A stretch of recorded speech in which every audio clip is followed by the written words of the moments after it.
struktur pasar, yaitu bentuk-bentuk pasar yang kita dapat jumpai di pasar. Pasar ini yang akan kita bicarakan semuanya nanti itu berbasis kepada persaingan, bukan kerjasama. Ada empat bentuknya.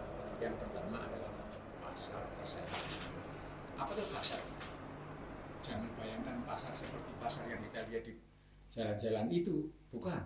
Dalam pengertian ekonomi mikro, pasar itu adalah sekelompok, sejumlah firm yang saling bersaing.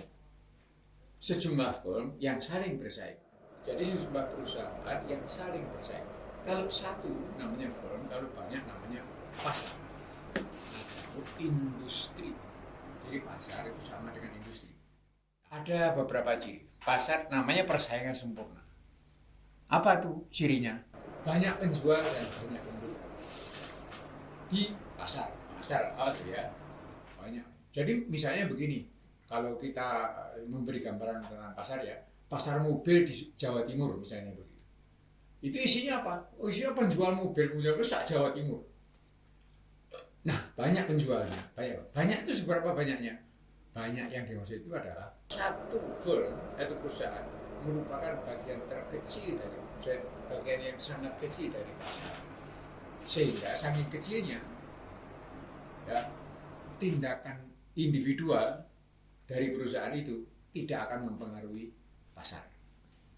Misalnya ada 100 pedagang gitu ya, maka setiap satu orang itu 1/100 peranannya.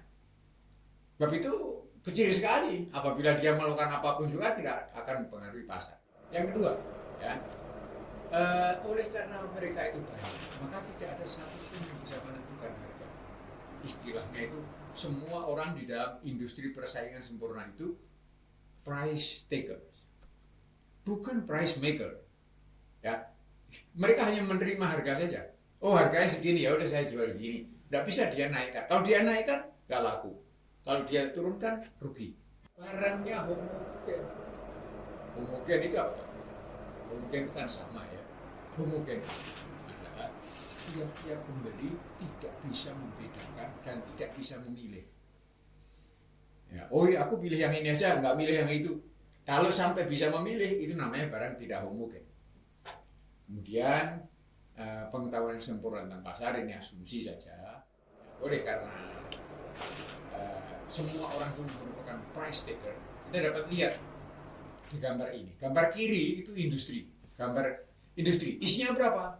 Beratus-ratus perusahaan. Berpuluh-puluh, mungkin beratus-ratus perusahaan. Isinya, gambar kiri itu. Salah satu perusahaan tadi itu ada di gambar kanan. Perusahaan atau firm.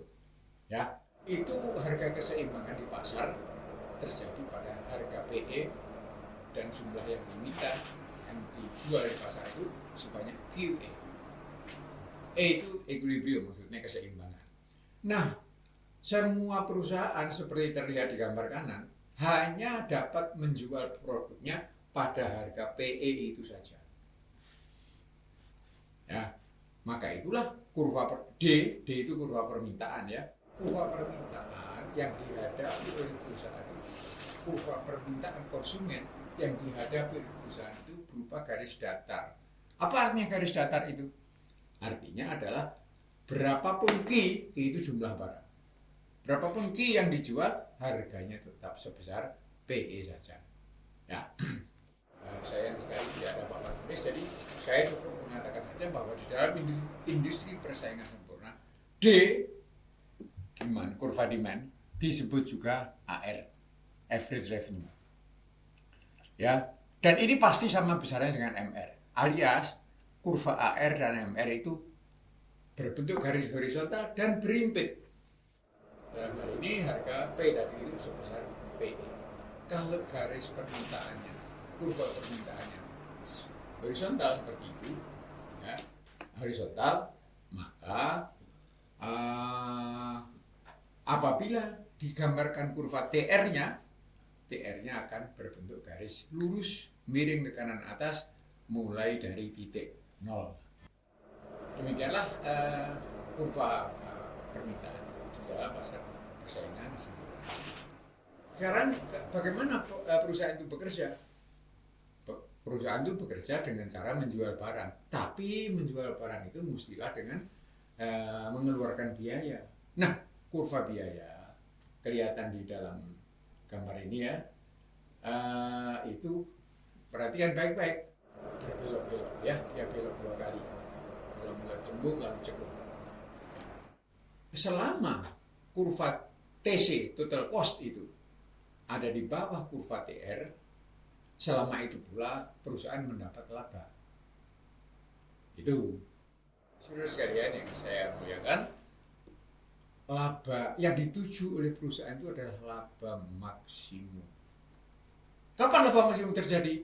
Laba maksimum terjadi apabila kedua kurva itu, TR dan TC, itu sejajar. TR karena garis lurus, ya sudah jelas arahnya ke sana. Tapi yang TC, garisnya bengkok begitu, mana sejajarnya? Yang sejajar itu adalah garis singgungnya. Saya tidak ditampilkan garis singgung, tidak terlihat di situ ya. Pendek kata, itulah laba maksimum, disebut sebagai kondisi equilibrium of the firm, ya, keseimbangan firm, keseimbangan perusahaan. Jadi kapankah perusahaan itu mencapai keseimbangan? Jawabannya adalah di dalam industri persaingan sempurna, perusahaan mencapai keseimbangan pada waktu dia mencapai titik maksimum.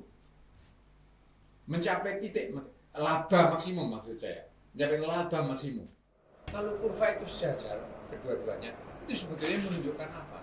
Itu menunjukkan bahwa MR sama dengan MC. Di gambar itu ada kelihatan ya, titiknya, wah kurang kasih nama itu ya. Pertemuan antara MR dan MC. Ya. Nah, saudara sekalian yang sangat saya muliakan, itulah yang dituju oleh persaingan sempurna. Nah, persaingan sempurna itu kan banyak pesaingnya ya, banyak pesaingnya. Sebab itu, kalau ada laba seperti ini, ditunjukkan oleh gambar ini, kalau ada laba, pesaing baru itu akan masuk pasar, ikut merebut laba tadi itu. Kalau masih ada laba, pesaing baru masuk lagi, terus begitu, sampai apa? Sampai tidak ada laba. Sampai semua perusahaan nggak dapat laba, baru orang nggak kepingin masuk ke situ. Pedagang baru, pesaing baru nggak kepingin masuk. Itulah keadaan yang disebut laba normal. Yaitu ketika semua perusahaan di dalam industri persaingan sempurna tidak mendapat apa-apa. Oke, saya rasa itulah yang dapat kita bicarakan pada kesempatan kali ini. Mudah-mudahan ada waktu untuk membicarakan lebih jelas. Oke, Assalamualaikum warahmatullahi wabarakatuh.